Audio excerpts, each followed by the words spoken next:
Hi, welcome to James Miller Lifeology, where you learn to simplify and transform your spirit, mind, and body. My name is James Miller. I'm a licensed psychotherapist and a composer. Thank you so much for joining with us today. Let's get started.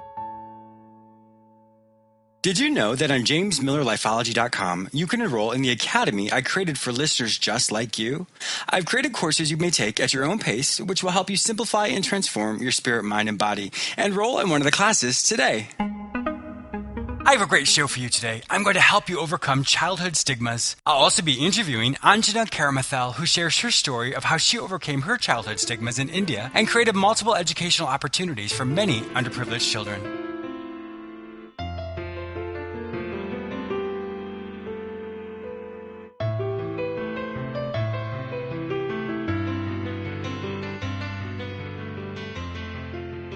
You all know me as a psychotherapist, but some of you may not yet know me as a composer. I currently have 2 albums which have been released. Think of both albums like books. Each composition is written like a chapter in a book. The first album, Consolation, explores a character's grief and loss. And just like in any book, the story explores a character's heartache, and eventually he finds healing and hope. The second album, Restoration, explores a character's personal development. He has an awakening, and in that awakening, he recognizes all the things in his life which aren't healthy, and it helps him come to a place of restoration, being restored to something greater than before. You may purchase both albums on iTunes or any other digital music store. The names of the albums are Consolation and Restoration, and my stage name is James S. Miller. The name of the piece you're currently hearing is from the second album, Restoration, entitled Determination.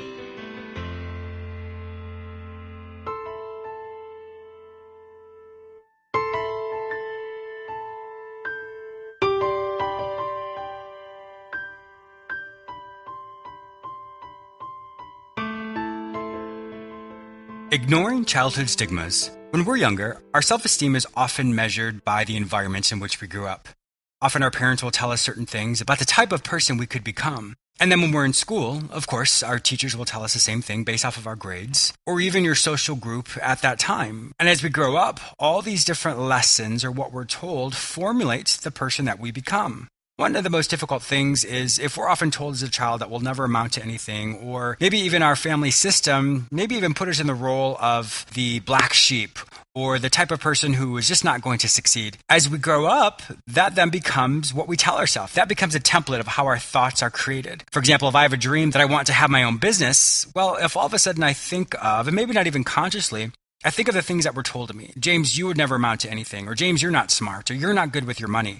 If that were the case, well, then it'd be very difficult for me to be successful or even try to attempt the dream that I have, because what I was told as a child multiple times, maybe in different ways, that I wasn't good enough, well, therefore I wouldn't try it. One of the hardest things to do is to really stop and reflect on what was your childhood like? What were the stigmas that were put on you? And some people may not experience this, but I know so many people who've gone through their life who continually replay this childhood template and never fulfill their dreams. So would you reflect on that today, maybe even in this moment? Ask yourself, what was told to me when I was growing up? And if you kind of struggle with that, one way to actually do that is when you mess up and you maybe do something that you're not proud of or you're ashamed of, what is the self-talk you create for yourself? For example, if I say, James, you're so stupid, or what is wrong with you? Always do this. If my negative self-talk usually says the same phrase over and over again, that's usually what I was told as a child. And that is then manifested in the adult version every time you do something you're not proud of. And then when you're not proud of something, then you internalize that even more, that what you believed when you were a kid was really the truth. You then added your own version of that self-doubt and made it even stronger. It's my goal today to have you really reflect on what childhood stigmas were placed on you. Because if there's something that's telling you that you can't fulfill your highest dreams or cannot overcome any of your obstacles or limitations, then my friend, those stigmas are lies. You get to decide who you're going to be. You get to decide how successful you're going to be. And I'm confident that today will be the day of liberation for you, that you'll realize that you can become anything and anyone you want to be. A quick example of one of the courses you'll find in the Academy entitled Spirit, Mind, Body, The Perfect Triad. This non-religious course helps you understand how your intuition, or rather your gut, your logic, and your body all work together to help you overcome any obstacle you may face. Enroll in the class today. My guest today is Anjana Karumathil. She is going to share her story of overcoming many of life's obstacles in India and how she is now a global champion for individuals in similar situations. Welcome to my show, Anjana. Thank you very much indeed, James. Thank you for having me. Yes, it's my pleasure. Now, I do have to apologize to you and to the world up front that I clearly butchered your name, so I want to apologize for that up front. That's perfectly fine. That's no problem. Well, thank you. I really appreciate you reaching out to me. I think it's really interesting and really relevant. There's so many cultures throughout the world, and there's so many beautiful things about many cultures, but there's also, just like on every side to any situation, there's always some areas in which cultures can grow. But I think your particular story is very relevant because education is one of the most prominent things that we all can that links us together in many different ways. So I'm really looking forward to hearing about your life and your story and the things that you're doing to help bolster people's educational needs. Sure. I guess, James, I'm slightly different from the kind of people you typically have on your show. Uh-huh. The fact that I come from a different culture and that I am not really an entrepreneur. I'm just a normal corporate employee, a cog in the corporate wheel. I was born in a lower middle class family in South India in a very rural village setting. This is great in the sense that people are in this part of the world are generally it's a very collectivist society. People care about each other. It's a very religious kind of place, so people actually set aside time to pray every day. This is really the good part, but everything else about this society, it was not really conducive to a girl of ambition like me. Mm-hmm. So things like, for example, the access to education and opportunities was quite limited. This was, of course, I was born in the pre-internet age, so the only access I had to the world outside my village was books, and even access to books was rather limited. Sure. What made it even more challenging was the fact that people, in as much as it looked like a society that lived in the 21st century, the mindsets were very, very old, were very archaic, outdated. So, in essence, there's always a gender difference. This feeling of the male superiority and that the female is a second-class citizen. Mm-hmm. Over and above that, what made it difficult was the fact that my parents were separated, and I was brought up by my mother and her family. Now, this is a society that believes that it believed at the time, and it continues to believe, that the fundamental purpose of a woman's existence is to get married and have children and stay married. So a divorce in this part of the world is rather unheard of.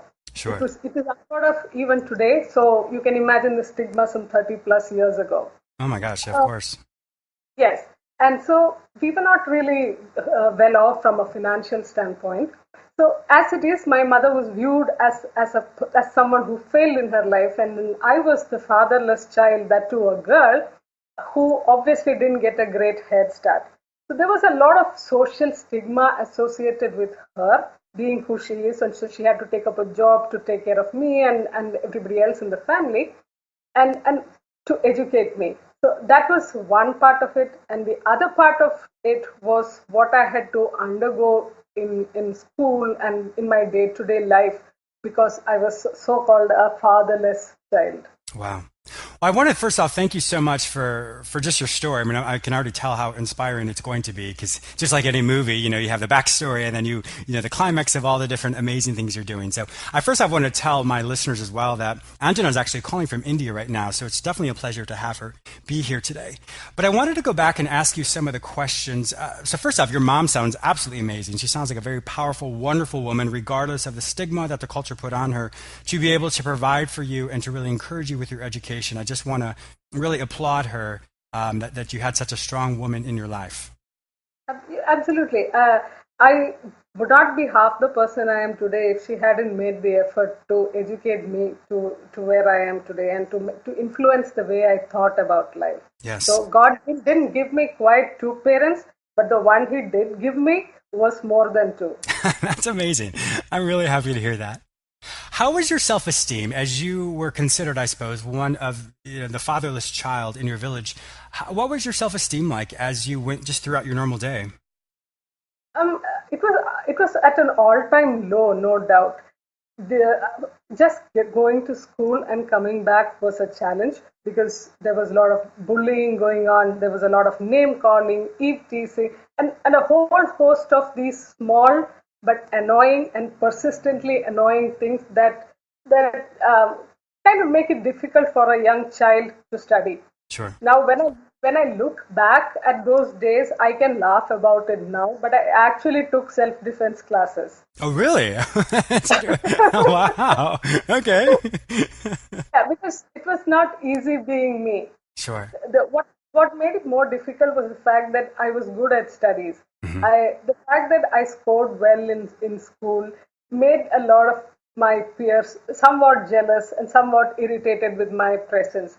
So they did everything possible to bring me down.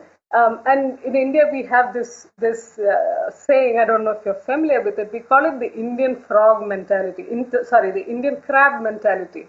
The That's if you put a lot of crabs in a bowl and one crab tries to crawl out of the bowl, the other crabs will pull it down. Oh. That's the general Indian mentality on if somebody really strives to do something in an excellent way.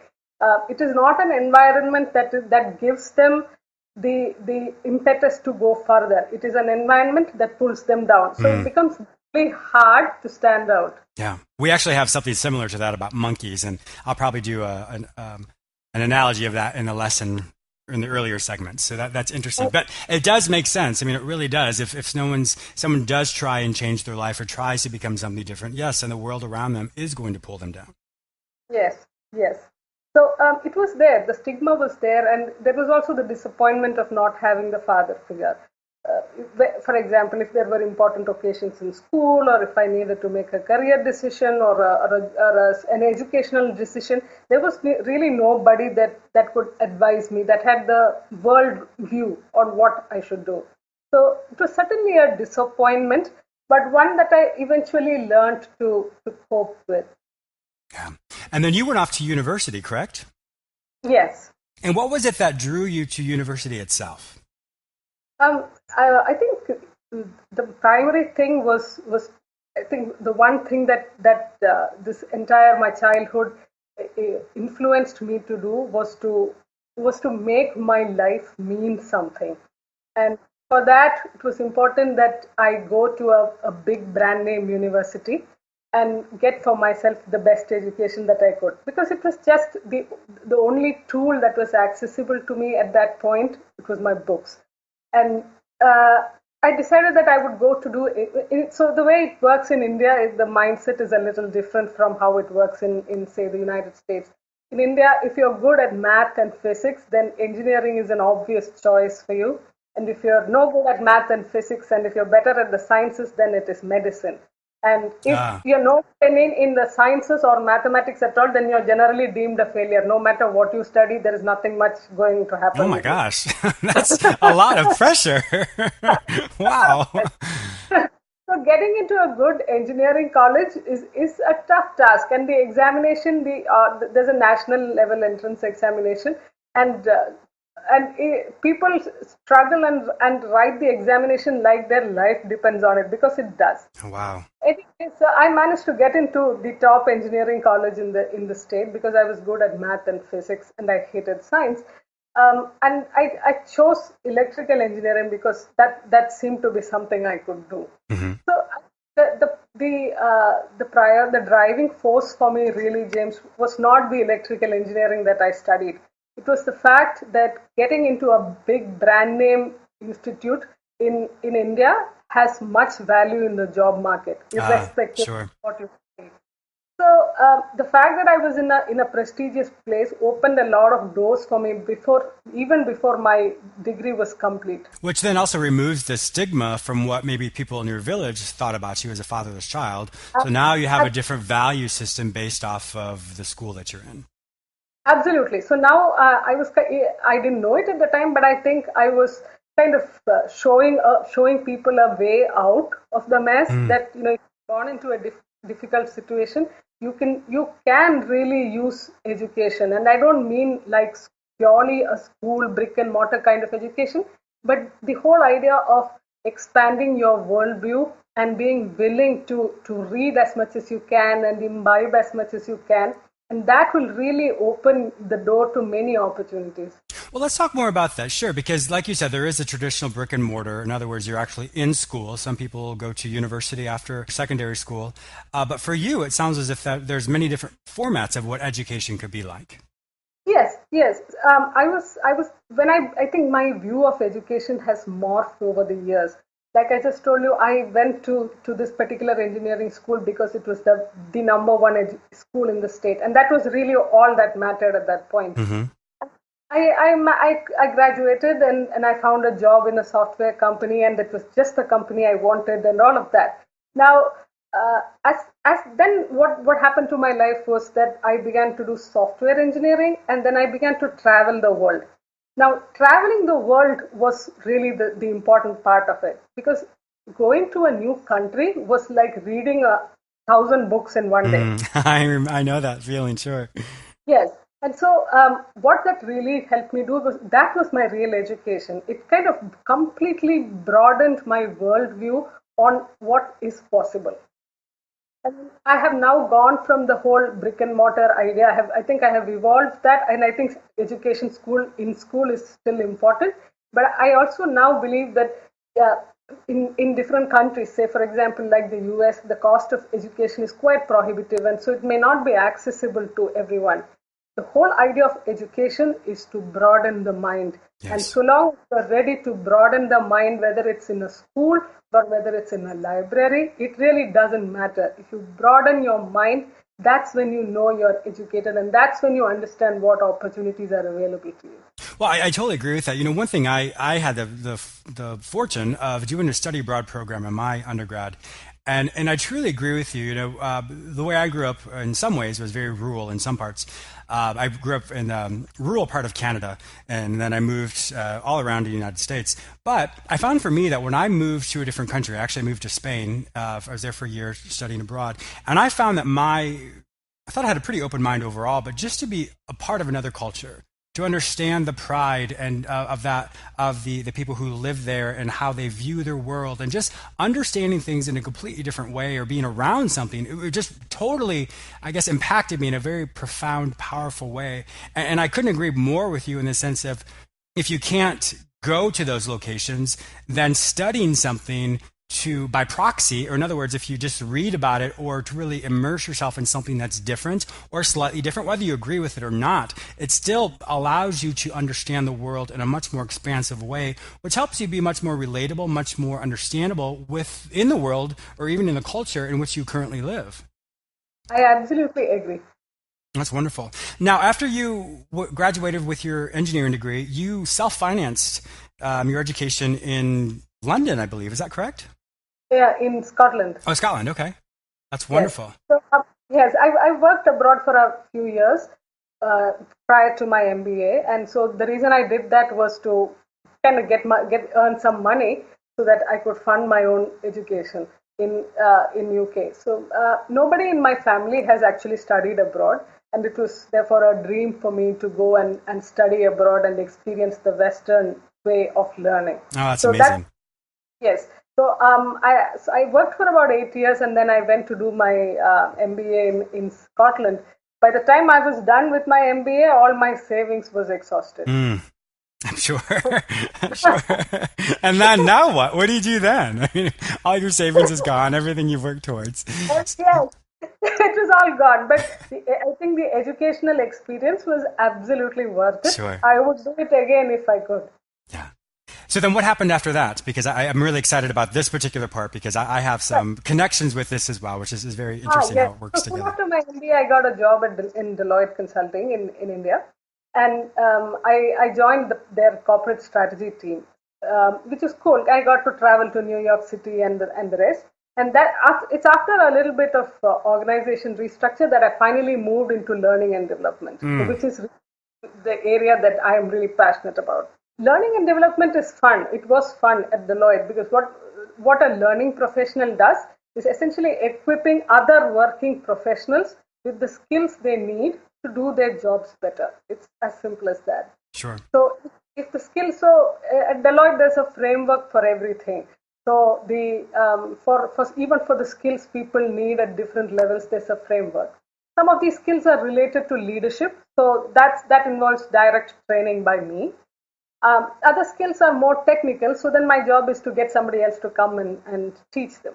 So it's pretty simple. And the reason I liked that job was because it kind of brought back memories of my childhood. Yes. And I'm sure being able to instill and to teach those people who are budding leaders in their own right, I'm sure that that's also it just really reinforces how far you've come, what you've done, making it be all worth it. All the ways in which your culture may have treated you, and now on the other side of that, you're the expert. You're the one to whom these people come, and you get to teach them. I think it's absolutely wonderful. It's very, very inspiring. Yes, it's like life came a full circle. I realized that I was at that point where I could give back. I realized that I was doing for others what I had done for myself, and the path I had chosen for myself seemed to work well for me. And so I was equipping other people to do a better job. And so that made a lot of sense to me personally. Yes, that makes perfect sense. Now, there's another part of that as well, which it sounds like the employees of Deloitte also give back to their community or give back to the world in some way. Can you speak more about that? Yes. So that was again in line with my interest in education, and especially education for the girl child. Because part of the reason why, and this is very personal, but part of the reason why my father abandoned our family is because I was a girl and he really didn't want a girl. Oh my gosh, Anjana, I'm so sorry. That makes no sense to me at all. Yes, it's something that I have made peace with, and it is something that's very prevalent in India even today. So having suffered that, I have always looked for ways to bring the girl child forward, to give them the opportunity that I never had. So not in a very argumentative feminist kind of way. I don't believe in making my voice heard in such forums, but in a way that actually makes a small difference to them. Mm-hmm. So this is the project that I started at Deloitte. So at Deloitte, you're right. There's a day when we give back to the community. We call it Impact Day. So one of the projects that I founded, actually, it was Deloitte's first international community project. So what we did was, Deloitte has this fantastic video conferencing facility called the TeleSuite. It is so good that even if you whisper in one of the rooms, people across the world can hear it. Wow. That's good and bad, I suppose. Yes. And so people get extremely conscious and they don't really scratch their face and stuff. It's just fantastic technology. Uh-huh. So what I did was I brought a lot of school children into our TeleSuite. And I brought them all in on Impact Day. And over on the other side, and my pilot project was with Chicago, I got some of my peers in Chicago to conduct a live class for them, for these children who were all aged maybe between 13 and 15. These were all girls, and they were from a very underprivileged community, and they spoke English. That was that. Essentially, these my peers from Chicago conducted a live class for them on international marketing and the culture of Chicago and what it really means to get out of their city and what else is available and so on. It was there for about 3 hours or so. In this program, it was not just a classroom mm-hmm. thing. We even had hands-on assignments. So we gave little assignments to these kids. They sat down and did their assignments. They showed their assignment sheet via the teleconference, and somebody sitting in Chicago was actually reviewing their assignment sheet in real time. I'm sure my listeners right now, as well as myself, I'm in awe of this. It just gives me chills to hear this. I mean, what a beautiful, amazing story. But not only that for yourself, but just to be able to give back to these underprivileged girls who, just to let them know that they have so much more value and worth that maybe what their small rural village may tell them, and I'm sure that was so impactful for them. And if do you have any of the, maybe what were some of the reviews that the kids had or the girls had about that time? So I guess they were completely dumbstruck. I bet. Initially. These are people, and I consciously selected people who are from from families that couldn't afford like holidays or anything. Hmm. Uh, Even the case study that I included within the program had to do with how would you sell pizza to an American. So this was Mm. the real. I love it. And the fun part of it was that most of these children had never eaten a slice of pizza in their entire life. Oh, wow. So when we brought in these slices of pizza and we asked them to eat it and figure out what it was about, Uh-huh. and then try and sell this to somebody sitting in America, it was amazing the kind of emotional reaction that I got from that conducting that entire program. Wow. Uh, Children just could not believe it. They could not believe, and all of them were speaking to a foreigner for the very first time. So they'd never seen anybody with white skin or black Hmm. skin, other skin. They've only used to the brown Indian skin. Wow. Uh, and with a completely different accent, and all of a sudden, and this infrastructure that we have at Deloitte has no time lag. It really feels like you're sitting with the person on the other side of the table. Wow. And Wow. That's amazing. yes, and it was fantastic. These children had the time of their lives. This is not what they expected when they showed up. And by the time the session was over, they were hugging me and crying and Oh, all. Angela, that's beautiful. That is so beautiful. How was it Yeah. for you? I mean, just as I hear, of course, you tell this story, I just hear the joy in your voice. How is it for you to have all those girls hug you as you just literally changed their life in unimaginable ways? Yeah, I must say I felt a lot of gratitude for that opportunity. I didn't feel morally superior to them in any way. Of course. I and this would not have been possible without the support of the people in Chicago who actually came at midnight just like this to the office to conduct a session. It was midnight for them when it was daylight in India. Mm. Um, so while the concept and the idea, etc., we had, they came predominantly from me. The execution of it would have failed utterly if it was not for them. So I was glad. I felt like I finally did something meaningful. Wow. Wow, and Yeah, I'm sure in so many levels you've done yes, many amazing things and many levels, but specifically this particular example, I'm extremely confident that you literally changed the worldview of these yes. young I think girls. yes. I think they kind of started developing an appreciation for the American culture, and more importantly, they started believing that if they really put in the effort, one day they would be sitting there on the other side of that table. And I think that's the biggest takeaway. Of course, being exposed to many different cultures, of course, is amazing. But I think just instilling that resilience or that confidence within them, just as a seed growing, in the dark, but it will eventually germinate and become a beautiful thing. And so, just to know that you are a part of that, all the people that were part of that particular situation were able to, who knows, maybe change the life of so many people who could then change the life of their world as well. Absolutely, yes. And we did that the other way around also. So we went to KIPP Chicago. Hmm. KIPP is a school in Chicago, KIPP KIPP. Is a school in Chicago where children from underprivileged families study. We went to KIPP Chicago and got children from there to use the exact same facility. And we had my colleagues from India sitting here and conducting the session for them. That's absolutely amazing. I was telling you in our pre-call that I actually had a patient of mine who was part of that. And I remember she was telling me about this. I was like, I can't remember how long ago it was, but she was telling me about that she was doing that she was teaching underprivileged children how to read and being a part of that whole, I guess, pilot program Right. with Deloitte. Yes. And so it's just so interesting how the world kind of links us together, that I had heard about this, a while ago, and now I'm actually speaking to the person who developed it. So that's it's just kind of neat how that all works together.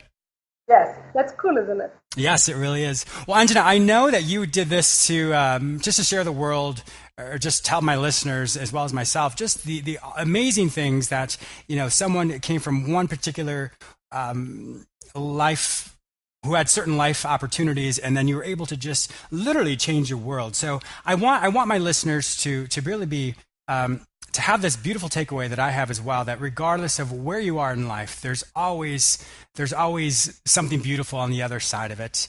And so thank you. I really want to thank you for being a guest on my show today. Thank you, James. Thank you for having me. Of course. Now, I know that you are not, you don't necessarily have a website per se, but if my listeners would like to find out more information about you, where would they be able to find your information online? I have a very active presence on LinkedIn. Uh-huh. Your listeners who want to connect with me should just search my name on LinkedIn, and I will spell it out. That's Anjana, Anjana, and Karumathil,